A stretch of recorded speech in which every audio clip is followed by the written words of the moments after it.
Good morning, everyone, or good afternoon, good evening, wherever you're joining from. Excellent. Brilliant. Well, hello again, everyone, and thank you very much for joining us for this webinar on building resilience in a changing climate with a focus on livestock and the role that they can play in helping build a healthy farm. So just a quick bit of housekeeping to begin with. This session is being recorded and will be shared afterwards. If you're welcome to turn your cameras on, if you'd like to say hello, and if you can stay on mute throughout and add questions into the Q&A box as you go, we'll make sure we cover them at the end and hopefully open it up for a bit of discussion if we've got time. So this is the second webinar in the series, which is run with the folks at Regen WA, David and Tibby, based in Perth, Australia, and Vet Salus as well, with Elise in New Zealand. And it's been really fascinating so far, hearing both how diverse farming systems are globally, but also the overwhelming amount that farmers across the world all have in common. And today you'll be hearing from Lorna and Duncan Humm, based in New Zealand. We have Lorna Shaw in Scotland and Simon and Rebecca in Western Australia. So a little bit of a logistical challenge of the time zones, but a big thank you to all the speakers and all of the attendees who are joining at the bookend of their days. So thank you very much. And I would also like to extend an acknowledgement to the traditional custodians of the lands and waters across Australia and in New Zealand too. So I'd love to know where you're joining from. Feel free to drop it in the chat. And if you know the traditional place name, you can also add that in too. Quick intro from us. I'm May Wheeler. I'm here for Sustainable Food Trust, and I spend most of my time working on the Global Farm Metric project. And what we do there is help to develop and test a common framework for sustainability that measures both the environmental, the social, and the economic impacts of farms across the world. And I can show you what that looks like just very quickly. Hopefully you can see my screen okay. So this is the Global Farm Metric wheel, and it just shows the key parts of the farming system, from governance, how decisions are made, what values and priorities drive management, to the natural systems on the farm, soil, water, climate, biodiversity, the agricultural systems, land use, crops, and of course livestock, which play a really key role, as well as the social side with farmers, the agricultural supplies that go into the system, community economics, and finally context that ring around the outside. Things like the weather, the geography, the policies, the things that farmers can't control, but all inform the overall sustainability and resilience of the farming system. So today we're just looking at livestock, their health, their welfare, the products, productivity, and looking at the kind of other elements that livestock interact with on the farm. And of course, at the Sustainable Food Trust, the Global Farm Metric isn't all we do. We do lots of work around true cost accounting, looking at the hidden costs behind unsustainable food production, local food systems, local abattoirs, work around education with the Harmony Project, which is about embedding nature into education. And we've also recently launched Beacon Farms Network, which is bringing children, but also other farmers and the wider public onto farms for a seeing is believing experience. And many, many more things, but I will pass over to Tibby and the folks at Regen WA just to say hello. Thanks, May, and hello everyone, whether it's good morning, good evening, or good afternoon. So my name is Tibby and I'm the Program Manager at Regen WA. So we're a network of like-minded farmers, industry stakeholders and consumers all interested in regenerative agriculture. Our aim is to support evidence-based practices that restore natural capital on farms. And this is a benefit to both farmers and the environment. And so our vision is to create an inherently productive farming landscape that we're proud to pass on to the next generation. And so Our bread and butter is running projects, and our approach is to empower, connect, enable, and support. And we do this through our projects, and it might look like supporting local demonstration sites, curating case studies, running field days and workshops on farms, and also creating other sort of written material and information that helps to support farmers and other stakeholders understand and implement Regen Ag. So yeah, lots going on over here. And yeah, I just want to say thank you for having us. And I look forward to hearing the farmers' stories. Thank you. Brilliant. And we have Elise as well with vet Salus. So I'll hand you over and then we can crack on with hearing from our farmers.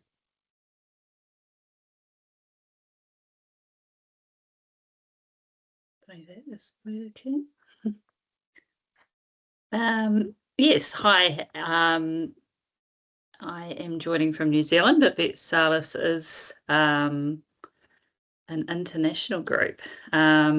We connect international food processors with local vet expertise to improve animal health, welfare, and sustainability outcomes across the global food chain. As an independent advisory network, we engage in collaborative projects promoting a One Health approach to address animal health, public health, and environmental challenges.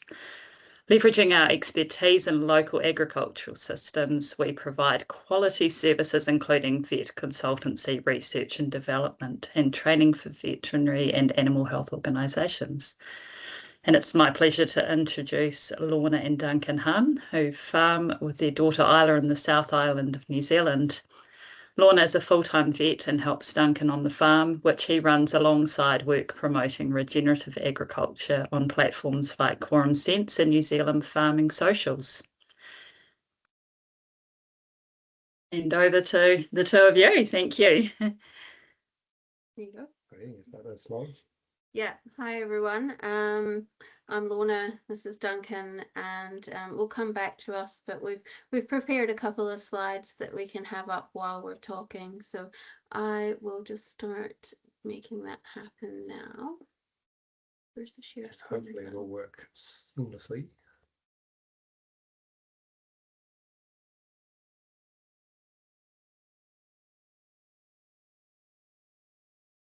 Right. Over to you. Righty-ho.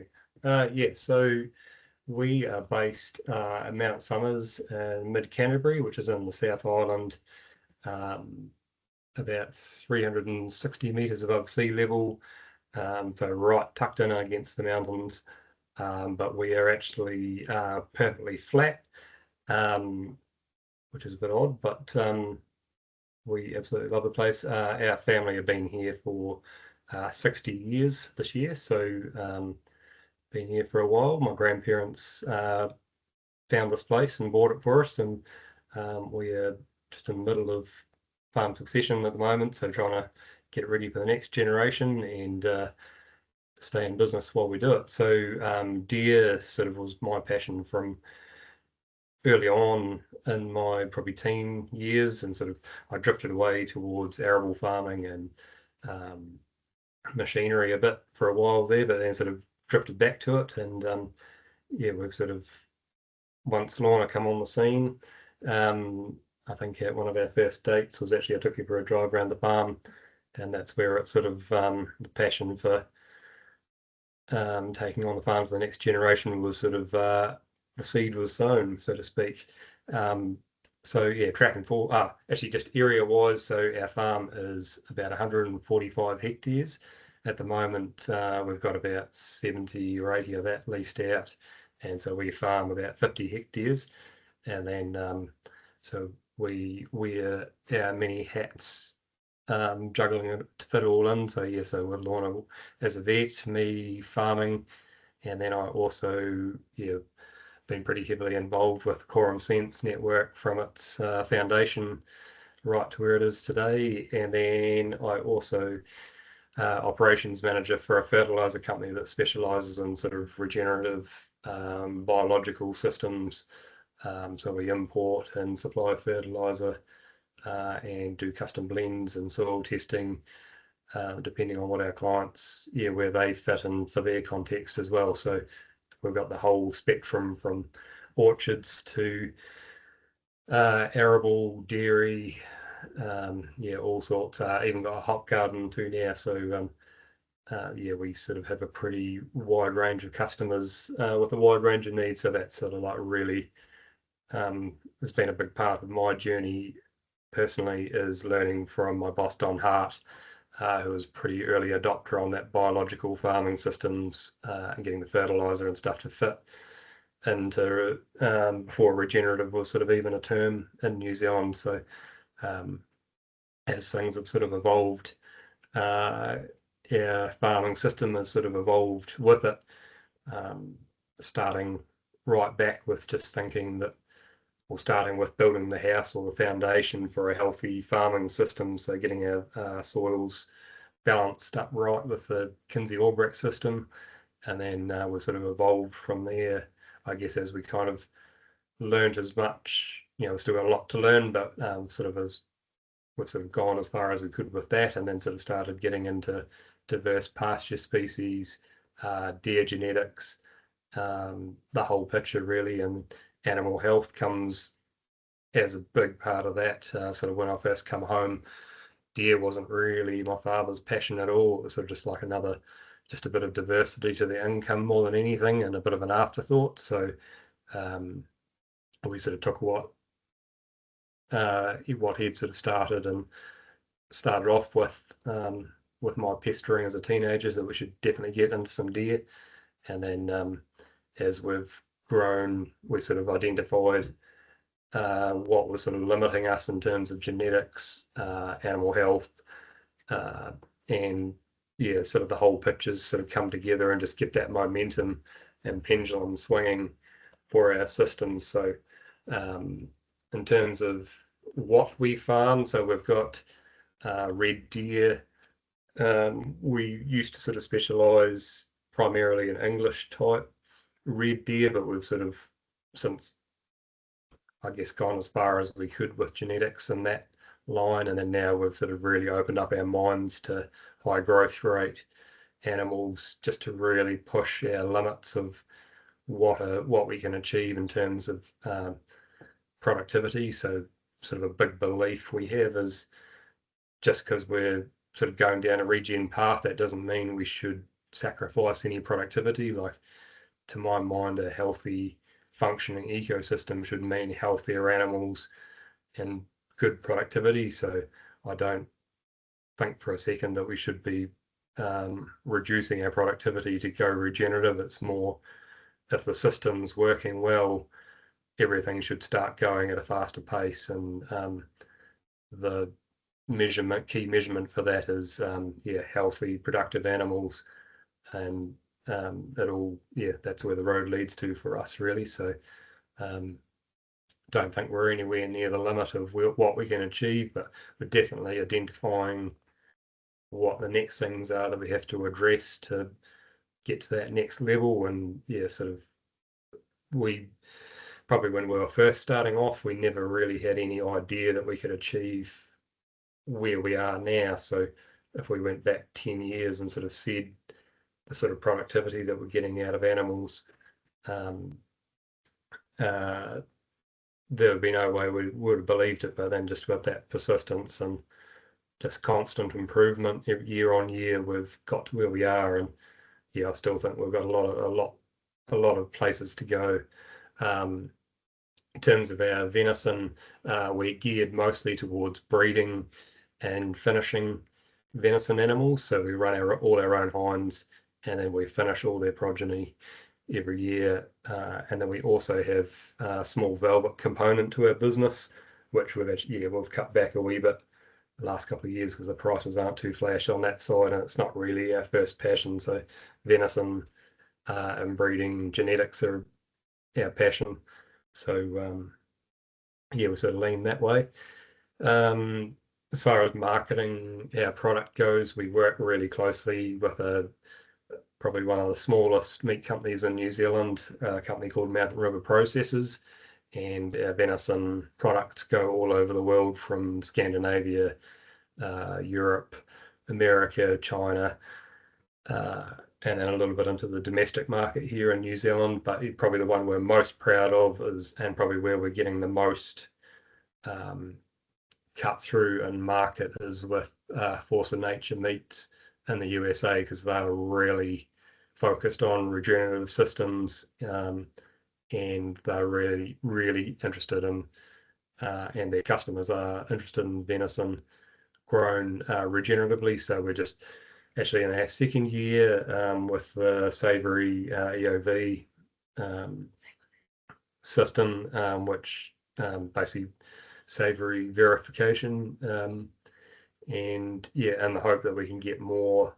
We're one of the pilot farms for that, and so we're hoping to show all the other farmers that supply this company that if we introduce regenerative systems, there'll be a good market for it. And then yeah, I think Force of Nature, they're already taking all we can supply them, but we're just putting a bit more data behind, showing how regenerative all our farmers are, and if we can get a critical mass of farmers, they can really start pushing that more to consumers that share our values in the States. So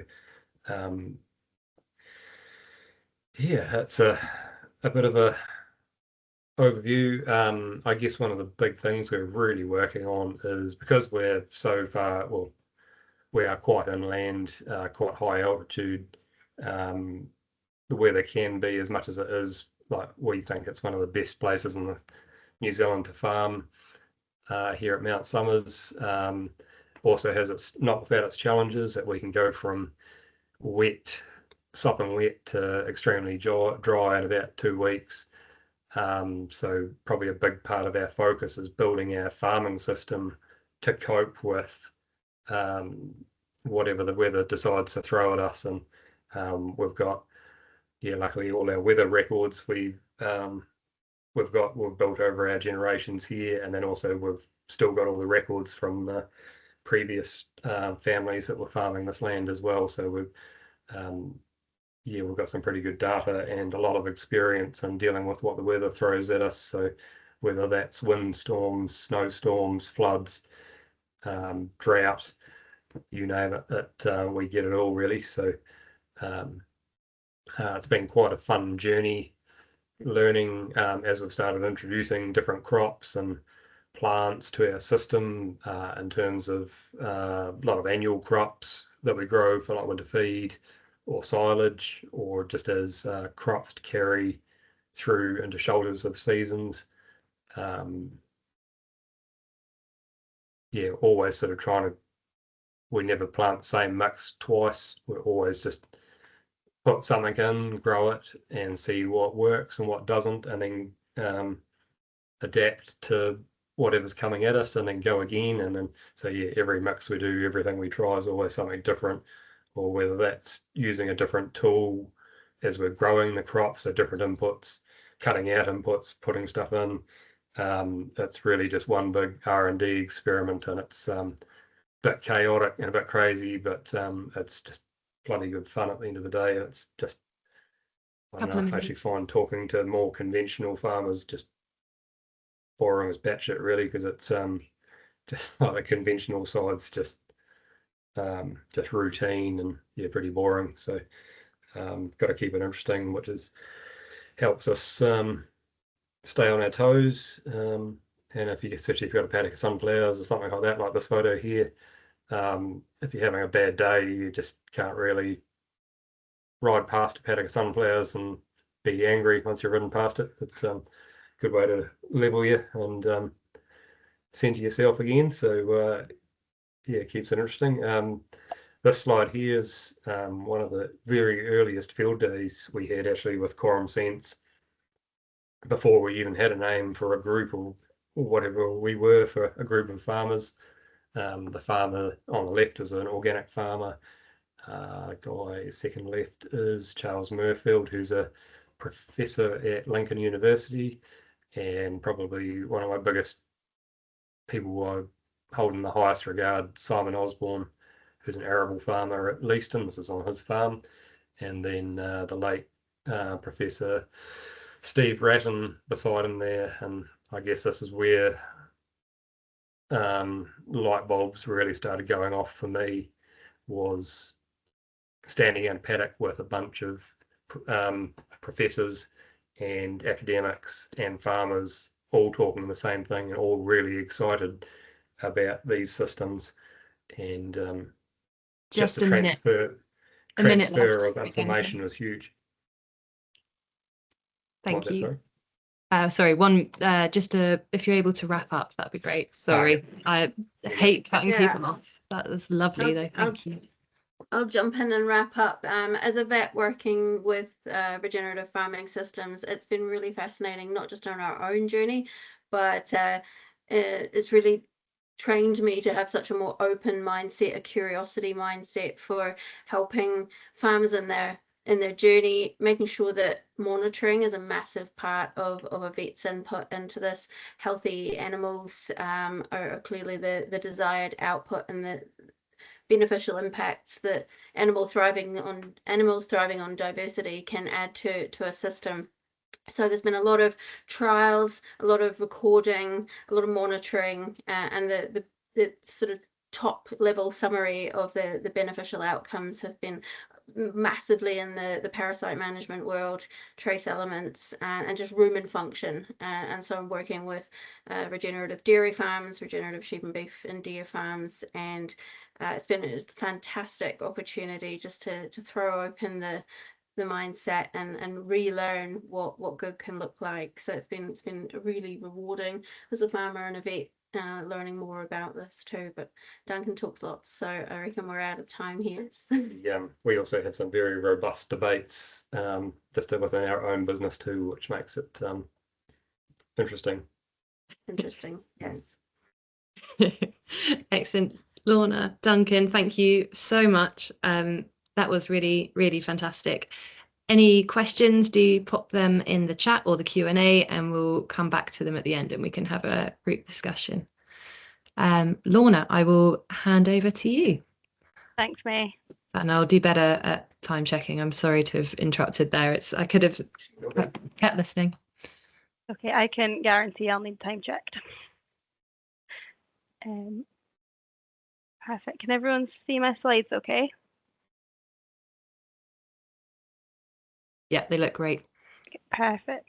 Oh, I've lost half my too many screens. There we go. Minimize that. Perfect. Thank you very much for inviting me along today. It's really nice to see different countries sharing experiences, and I'm sure there's quite a lot to learn, so I'm quite excited about being part of this. So I'm not going to spend too much time on intros because I've only got 10 minutes, and anybody that knows me well knows that I can talk for way longer than that, and there's a lot to talk about as well.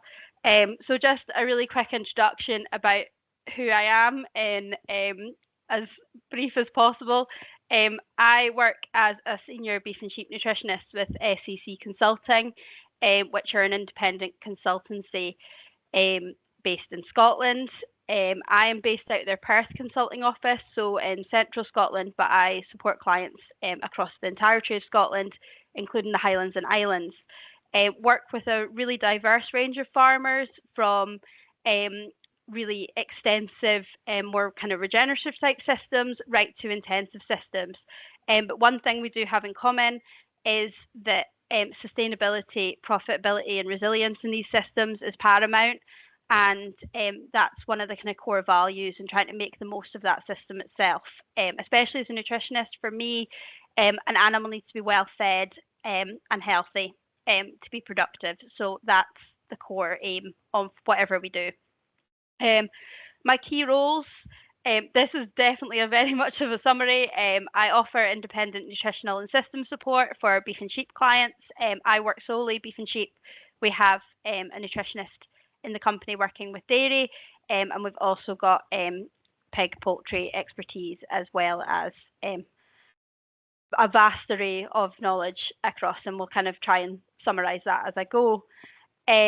I also support the wider consulting network with nutritional queries and rationing. We've got about 20 consultants that are trained on rationing, so I'm key support for them, and also work with our research and SRUC owned farms. for nutritional support there. So quite a wide array of roles. Outside work, I'm also from a family farm in the Scottish Borders, which is in a three-way partnership between my father, my brother, and my uncle. So we run a mixed beef, sheep, and arable unit down there, produce breeding and finishing stock. We're running about 90 head of beef cattle that are full suckle to finish. We have about 600 sheep, which we are expanding at the moment, trying to close up the flock as much as possible to reduce disease challenge. And we also run an arable enterprise where we grow seed barley, as well as some swedes or turnips, similar. And we also have some potatoes that are contracted in. For us, it's really important that this is rotated and that this works as an integration. So all eligible land is within an 8-year rotation, which fully integrates the livestock and arable enterprises. This is really important for us in order to avoid a single crop going in year after year, which affects our soil structure. It keeps fertility in the land, but it also means that our sheep can go into clean grazing. So we're constantly regenerating the land to make sure that the sheep are then going onto clean grazing that's been free for any parasites to reduce anthelmintic usage on the farm as well. So that's been a really key part of our system and how my family have ran the farm for the last 52 years. So it's quite well established. Just kind of quick touch on the SRUC SAC Consulting Network. I work for SAC Consulting, but it is part of the wider SRUC network. That consults, just in summary, we've got about 1,200 staff across the whole SRUC network. It encompasses 5 education campuses, which are focused in agriculture and land-based skills, as well as a vet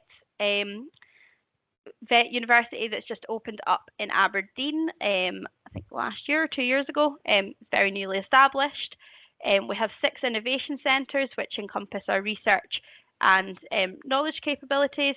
We've 7 farms, so we've got beef, sheep, pig, poultry, dairy, hill and mountain and cropping, where we've got a lot of research as well as commercial practices going on, and we have 25 consulting offices, of which we've got 120 regional consultants and specialists, which includes specialists in food and drink, rural business, livestock and the environment. So quite a lot going on. It was a very quick intro.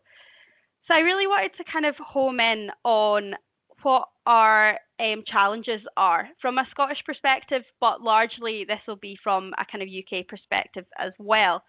We're seeing a lot of kind of challenges that are kind of pushing where we need to go in terms of improving resilience in our farming systems, especially for livestock. We've seen a lot of changing weather patterns, especially over the last kind of last 10 years. So predominantly larger extremes, warmer springs, summers, drought, increased flooding, and quite a lot of storms. They put a lot of pressure on. January 2026 saw the wettest January on record for Northern Ireland, Southwest and South England, and the East of Scotland. The West of Scotland were strangely the only ones that got away without that. And 2025 saw the UK's hottest dry spring and also the hottest summer on record, which has caused a lot of challenges across the way. We've seen the wettest winter on record in 2015-16, and in 2012 we had the wettest summer in 100 years. These have all put pressure on our systems, which has meant that we've seen reduced feed availability. So that spring drought, especially last year, reduced forage availability. I'm getting a lot of phone calls from clients at the moment that are running out of forage, which really highlights why resilience in our systems is crucial. And we're working with a lot of clients to improve that. We're also seeing issues with water scarcity, which in Scotland I didn't think I'd ever say, but it's definitely a theme. And May and I had a really good meeting with a group of farmers that we've brought together for the Land Use for Net Zero project, and it was interestingly a really big theme that came out there. We've also seen a lot of kind of failed crops or poor yields, which has further limited winter supplies. That's also meant that we've seen reduced feed quality. So this year our in in terms of analysis, our silage quality has been reduced. So we've seen lower energy. Protein has actually been all right, but we've seen a higher dry matter, and that's caused some challenges, especially as we're approaching lambing and calving, and we're kind of in the thick of it in the UK currently, especially for Scotland, where we've got a lot of later lambing flocks. Protein sustainability is a challenge. I'll fly through. Protein sustainability is a challenge. So we're 46% of animal feed is imported into the UK at the moment. And we're also seeing emerging disease challenges, particularly parasites. So different parasites such as Haemonchus coming in sheep. And also our midge-seasons changed, which has meant that we're seeing different patterns with diseases like Schmallenberg, and we're seeing blue tongue creeping in there as well. So adaptions, we're seeing a lot of adaptions in the feed, so increased sward diversities, so multi-species swards with herbs, legumes and grasses, improved root depth and structure, increased drought resilience and improved drainage, which is very similar to what Lauren and Duncan have just talked about. Adapted grazing practices, so rotational, mob, strip grazing and deferred grazing over winter, trying to build bulk, build dry matter. We're definitely seeing a lot of clients adapting practices. Alternative croppings coming in specifically for proteins, with protein being one of the biggest challenges. So beans, peas, arable silages, trying to improve our protein in our silages because that can reduce our reliance on bought-in proteins, and also reduce reliance on bought-in fertilizers, which is really important. Integration of livestock and arable, so winter sown cereals, sheep, cover cropping. So just trying to kind of graze winter sown cereals, trying to look at integrating livestock into arable practices as well, to improve and reduce inputs into arable systems. And livestock and selection and genetics, selecting those animals that best stand our challenges as a nation. So I think selection and genetics is a massive part and definitely something that research has been looking at. So very, very quickly, this is just some of the stuff that's going on with research. This is an article here in our latest Perspectives magazine, which highlights our Green Shed project. I know a shed's not typically around regen practices, but the Green Shed looks at recycling animal waste into electricity and heat, and that is powering the shed and also providing heat for a hydroponic greenhouse where we're growing pak choi and lettuce. So far, we've got a lot of soil research going on. This is my lovely colleague Poppy, who's currently doing a PhD in soil carbon stores and our options for livestock there as well. This is the PAC chambers, or portable accumulation chambers, which are looking at individual methane measurements of sheep. And we've got a big breeding project there.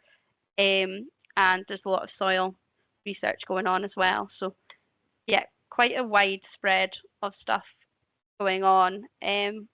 We've got a wide amount of knowledge and stuff in consultancy that we're applying every day as well, to try and kind of introduce regen practices. And some businesses will badge themselves as regen, but we're seeing that a lot of those principles are coming into many different businesses in order to build resilience, build performance and improve sustainability so we can keep farming for the future.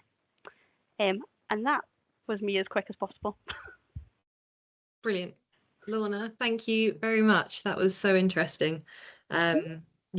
Particularly on reducing reliance on fertilizers and meds as well. So perhaps we can talk a bit more about that at the end. And last but not least, Simon, I will hand over to you. Do you want me to put the slides on? Yeah, look, I just sent you a couple of photos. Sorry, I haven't got a full prepped presentation as such.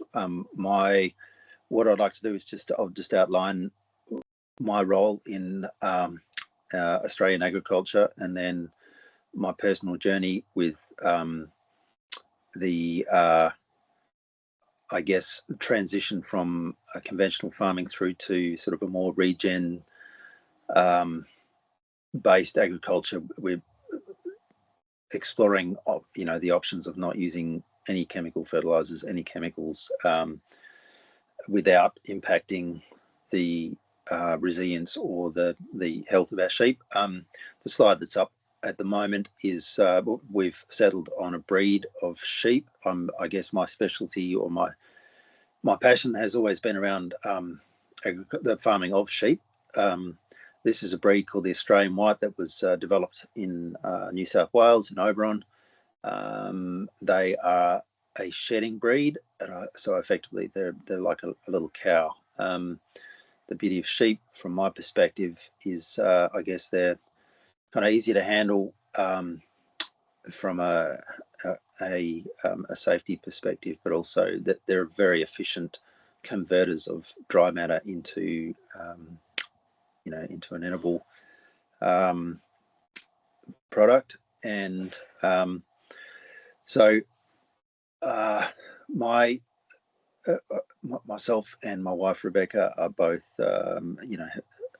rural veterinarians. We've specialised in repro. So my wife has in the past done a lot of repro with horse embryo transfer.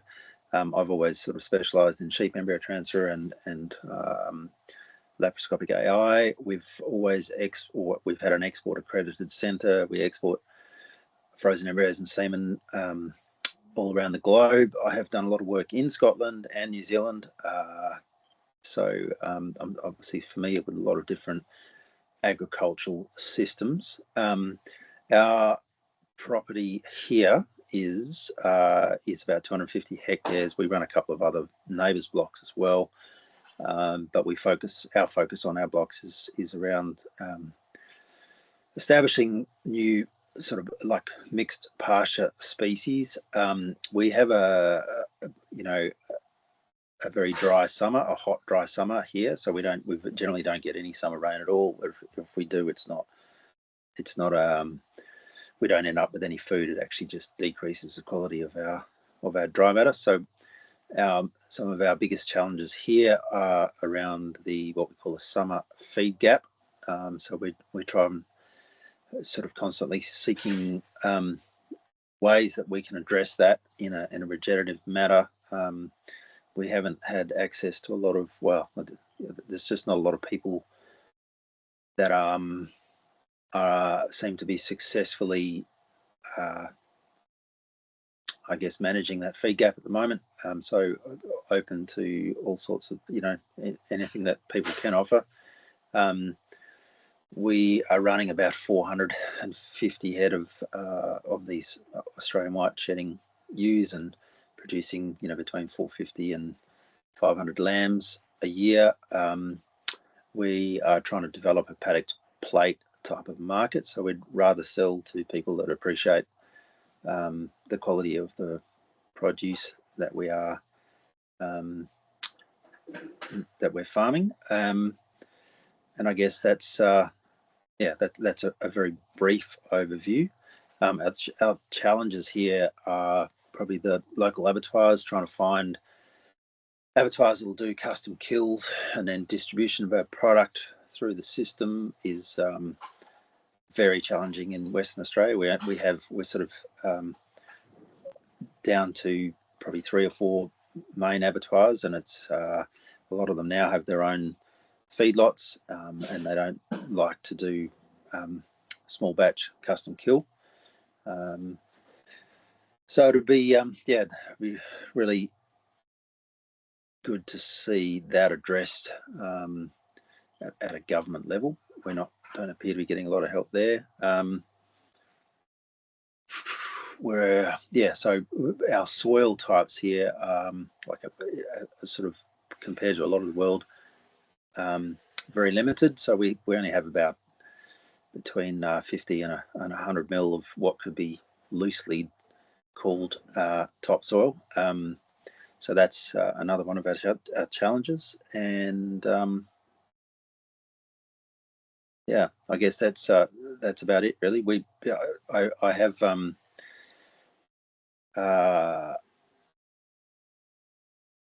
I guess a lot of specialist knowledge in the genetics and the movement of genetics and all the rest of it. And I have done my best to choose an animal that best suits our environment. We don't do any cropping as such, apart from using a disc seeder to try and add new species of pasture. We're currently running we sort of set up trial plots, and I'm just putting out,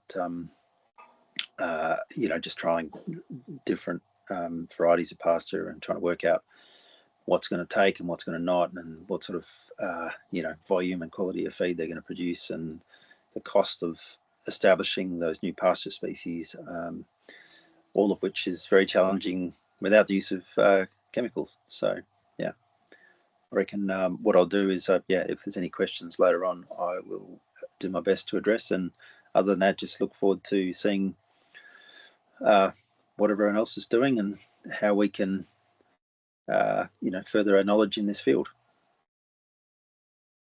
Brilliant. Simon, thank you. No, that was really, really fascinating, and yeah, just amazing to hear how, even though farming completely different continents, that there's challenges you're all facing around weather changes, your different soil types, selling to markets and finding those places that can recognize the value of your product and the way it's produced has been something that's come up as well. And also, I think what's been nice is who you're farming with, farming with your families, that kind of intergenerational aspect seems to be a really important part as well. So if there's any questions, please do pop them in the chat. We have one for Lorna and Duncan to get started with, and then we can carry on from there. So Duncan, you briefly mentioned using EOV from the Savoury Institute. Can you tell us more about your experience of using this approach? Well, it's a bit of a new one. We'd sort of been looking, from afar sort of thing, because in the deer context, it's obviously more geared towards sheep and cattle, and marketing of lamb and beef. So we sort of hadn't really, sort of watched from afar. It seemed a bit expensive, and so we had, without like a road to market to actually get a return on that investment from going down that road, we'd sort of been a bit hesitant to dip our toes in, but just with we got an opportunity for some funding on this project that we're working on through our meat company. Getting to do it through that with a few other like-minded farms at the same time is going to be quite huge for us. We're going to learn a lot. We've just got the guy coming in a week or 10 days time to do our second year evaluation. So we've done all our baseline monitoring, and quite interesting actually, just going around when we did our first year, what they sort of look at and how they score things.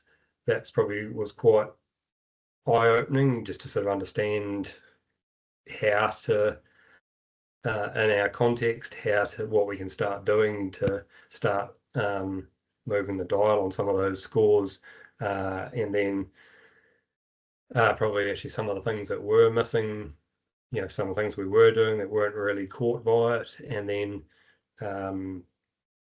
what was the third thing? Right out of my head. Just opportunity. Just the opportunities that can create. So we've already we talk quite closely to the Force of Nature guys in the States, and they're like really into it, so they really understand the program. So they're already, before we've even started seeing some numbers back for our second year, we can really have some real good conversations about our data and what we're finding already. Actually, that's what it was, our third thing. So one of the things was actually quite good, where I'm always digging holes and taking a few bricks readings and things like that, but it was actually quite eye-opening to actually set aside a day to go around the heap of paddocks on our farm, and going paddock to paddock, it actually really I saw things through a different lens. And actually one of the big things that we're sort of working on is our shallow compaction, which with little wee deer trotters, they're can cause a bit of shallow compaction. So I thought we were managing it quite well, but it actually highlighted, just by spending the day with someone independent going around digging holes and doing that evaluation, I was like, actually, hang on, we've actually got a bit more of an issue here than what we thought, and we're gonna have to really focus in on what we can change to improve that. So that was actually, huge value just on its own. So yeah, that was quite eye-opening. So yeah, often it takes someone coming from outside to walk around your farm to actually see it through a different light, which is real helpful. So really excited about that scheme and where it takes us. It was all really positive though. It wasn't confrontational Yeah. to have someone say, actually, these are your work on areas. It was really enthusing, to be fair, because we're quite excited to go further with their observations. Yeah. Yeah. And obviously amazing looking at some of the other data from some of the other farms, that a lot of similar characteristics, but a lot of things are quite different too. So although some of us are in similar areas doing similar things, it's almost like chalk and cheese sometimes. So that was really interesting as well. Like I've always sort of stayed away from comparing ourselves to others, because we've really got like our, like comparison is the thief of joy. So I'd rather compare ourselves to what we did last year, and we make progress that way rather than comparing ourselves to someone else down the road or in a different district. So that's sort of a big focus for us, really. Brilliant. Thank you very much. And Duncan, I've just noticed your t-shirt as well, which which is brilliant. You can put a link in the chat to get your own. Excellent. No, thank you. And actually, a question for all of you. I'd love to hear just quickly from Mark in the chat is what has been the increase in productivity you've managed to achieve, and what has been the main drivers? Lorna, you might be able to touch on feed, and Simon, Lorna, and Duncan from your own experience on the farm. Lorna, perhaps we could start with you. Yeah, so I think from a feed point of view, I'll kind of keep the nutritionist hat on, but I can kind of maybe do it from farm experience as well. Working quite a lot to improve kind of forage quality, improve that kind of protein energy that we're getting from our forage, as much as being in like essential in terms of increasing productivity from grazing alone. We're seeing kind of increased weight gains, increased carcass weights across the board, without the need for bought-in resources, which is improving our sustainability as well. From a kind of whole farm point of view, that's allowed us kind of hopefully in the short term, and with a bit of change of cropping, which we are looking at and discussing already, by looking at maybe adding beans into our rotation to try and get a legume into that rotation, which I think is the one thing we're missing at the moment. Our key aim as a business to actually have lorries going out of the farm road and not lorries coming in. Lorries coming in are costing us money, reducing our sustainability. If we can have lorries coming out, that's product going out. So that's our kind of main aim. That's fantastic. For us, it's really hard to disentangle what the gains have been from the move into our more regenerative system and all the other components that we've focused on, like our genetics as well. But my big sort of saying, I suppose, is genetics are only as good as your ability to feed to the potential of those genetics. And so our weaning weights have increased markedly, our growth rates across the seasons, and our overall end carcass weight has lifted, but especially in those challenging shoulders of the season. So winter growth rates have always been a challenge for us. We've got a long, cold winter. We largely rely on self-grown feed. We don't really import unless things are going really off the wall. So being able to create quality supplement to be able to be resilient for the dry months, where we our dry coincides often with our peak lactation of our hinds, and so making sure that we have good protein, good energy to drive that lactation, because it's the most efficient time to put weight on fawns. That's been huge. So genetics of hinds, so you've got a real good tough hind that if things are going really well, she'll do well, but when the going gets tough, yeah, we're breeding a hind that can really, you know, even on a bit of a view, sometimes she can still milk really well and feed a really good fawn, and then also still get pregnant herself again. So we don't have, you know, really holding on to her conditions, the big ones. So Yeah, I think for us as well, we really think about the environmental outcomes. So a faster finished animal is going to have fewer emissions and just be generally more sustainably produced. So the faster that we can reach our final end carcass weights, the more efficient our system, because we have to have those yearling deer out the gate ready for the next round of breeding coming through. So our key times to influence that are, as I say, lactation, and then you'll have to excuse the flip of the dates for the hemispheres, but for us to get to our 1st of June, our beginning of winter weight, as high as we possibly can, then it means that any weight gains over winter are a positive, but we're not chasing having to pack as much weight on over winter, and then we get compensatory growth coming away again in the spring. One of the biggest things that as a vet I've been really pleased is our ability to focus on canopy cover and grazing residuals, and the height of the different species and the makeup of the species that we're grazing means that our reliance on anthelmintic drenches has been much less. But what I would say is just the increased need to monitor those things, not to take those for granted. It's very tempting as a regenerative farmer come vet to presume that the regenerative system is better, but monitoring is huge to make sure that we're not just kidding ourselves on that one. But deer thrive on diversity for trace elements.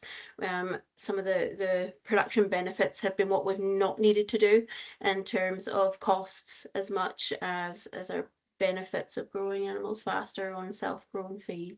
So I guess one of the comparison with other deer farmers, especially on the velvet side and venison finishing systems, there's a lot of other deer farmers that are quite reliant on imported feeds and whatnot, and particularly on the velvet side, people really believe supplements are the way to go, but we sort of think our genetics that we've got are really quite good, and as long as we make sure they're fully fed on a really good quality feed grown here, they'll reach their potential without needing to plug those inputs in. And you know, the velvet industry here is taking a bit of a dive money-wise last couple of seasons, so I think that's where our systems become really resilient, because I think other operators are stuck on having to bring in this feed and then not having the money coming out the other end to help pay for it, whereas we're just, you know, it's just another year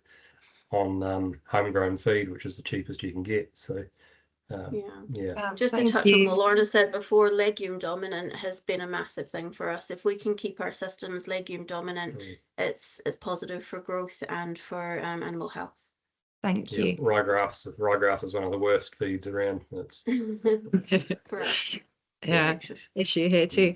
Lorna and Duncan, thank you. And I mean, especially feels very topical as well that this comes back to the issue. Well, comes back to the benefits of reducing your reliance on inputs. I don't know what it's like in your part of the world, but it's been a big discussion here with the war and rising fuel costs and price of fertilizers and food security. So I think the more we can kind of build that self-reliance and resilience, the better.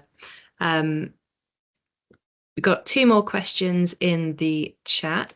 Simon, should we start with you? How did your neighbours react to challenges you have enacted? And I guess how have you managed that? And then we can throw that over to you guys quick. And then after that, question from Fabia, again for Simon, mentioned the issue about the scarcity of local abattoirs and availability of custom kill. It's a big issue in the UK. Do others have any issues with this, and how is it being challenged in Australia and New Zealand too? So let's start with the quick question about how have your neighbours reacted to becoming regenerative, and then we'll move on to the abattoirs.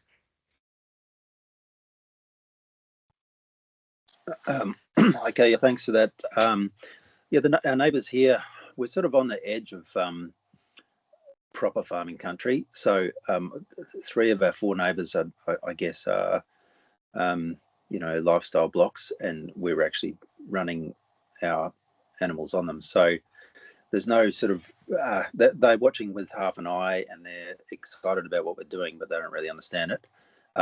We have 17,000 acres on one boundary, so that he's definitely a full conventional cropping farmer.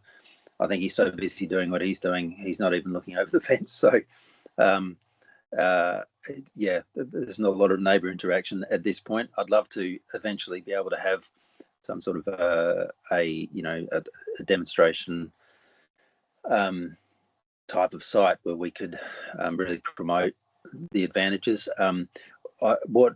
As far as a measurable increase, we probably haven't seen an increase in production, but we've definitely seen a decrease in inputs, and probably just from a veterinary perspective, overall animal health, I think from reducing chemical exposure, we're definitely seeing the benefits from improved rumen health, especially taking glyphosate out of the system. So we're hoping just to continually build on that. Now, what was the other question, May? And the last question. Oh, the abattoirs. That's right. Sorry. About abattoirs. Yeah. So the abattoirs, I guess. Yes, everyone that is in our situation is facing a similar challenge. The system is really geared towards, basically selling into these big feedlots, and then they effectively then utilise their big feedlots to control prices and just, put out their own product. I think the only way to really address that would be to get, and I don't like, the government here has obviously banned live shipping, which has impacted Western Australia, the West Australian sheep industry in particular. What I would love to see from our government is, I guess, an easing of restrictions, or I guess the regulations around, small micro abattoirs and the ability to supply direct to customers. But there doesn't appear to be a lot of interest in that. In that, which to me would seem to be a no-brainer. If you want to solve this problem, especially going forward, if we need to try and take out the middleman to sort of make meat more available at a more cost-effective price, because what we are seeing is obviously we're getting a lot of pushback from customers, not from our customers, but from I see in general people complaining about the price of meat, because obviously the price of our animals, because of what's happened in Western Australia and probably Australia wide, we've actually seen a decrease in the sheep flock numbers, and therefore supply demand issues have actually created a rise in price. So that's thanks, a bit Simon. of a quick. So hard. I just want to keep the conversation going, but we've got a couple of minutes left. Lorna and Duncan. Lorna Shaw, with 30 seconds each, I guess. Lorna and Duncan, you might want to touch on abattoirs in New Zealand, what's being done there, and then Lorna, perhaps you could talk about how people react to more regenerative kind of management styles. In 30 seconds, that's your challenge. Very, very similar to Australian governments. They seem to just be hell-bent on not encouraging direct, farm to plate sort of stuff. Bloody hard. There is a lot of work being done though on like micro abattoirs and actually mobile abattoirs, so abattoirs that can kill on farm and then be able to sell the meat. So there is some stuff happening, but the government are making it very hard to make that happen. There's not a lot of will there by the government to allow it, and then like all the home kill laws and stuff that could be relaxed would make a huge difference. But the will isn't there by the government in a nutshell, which sucks. Yeah, similar story here. And Lorna, any insights into I guess making this kind of knowledge more accessible? Yeah, so I think from a consultancy point of view, for us, for making this knowledge more accessible, there is we are met with kind of cynics and stuff at some sites when you're talking about like badging kind of regen and these kind of principles. But we do find that a lot of businesses are actually starting to adapt and utilize some of these principles anyway without even the badge. So badging it as sustainable, badging it as increased like climate resilient, and like looking at how we can kind of make businesses sustainable and profitable for the future. If we're badging it at that and introducing those principles, we're finding the uptake's a lot easier. So sometimes it's about kind of discussing these principles and adapting them and just discussing it in a different way to make it more like easier to swallow for farmers that are like resistant to change. But in the end of the day, it's about keeping it productive, keeping it profitable, and keeping a farm sustainable. Because if we don't adapt to challenges and change, we're not going to have a business there for the future. A good message to end on, I think. Exactly, all about people, the business, the families running the farm, all the operations, and of course environment as well. So thank you all so much, and to our brilliant speakers. I have absolutely loved listening to you and feel very inspired. So yeah, please do keep in touch, and thank you to David and Tibby and Elise for helping to organise this webinar as well. Hopefully everyone has enjoyed it and come away and with something that they've learned. So please do sign up to the newsletters. We'll continuing to do more of these. If you have any ideas for new sessions or kind of themes that you want to hear other farmers around the world talk about, or any other countries, we can try and make that happen. So please do keep in touch and have a good rest of your evenings and or days.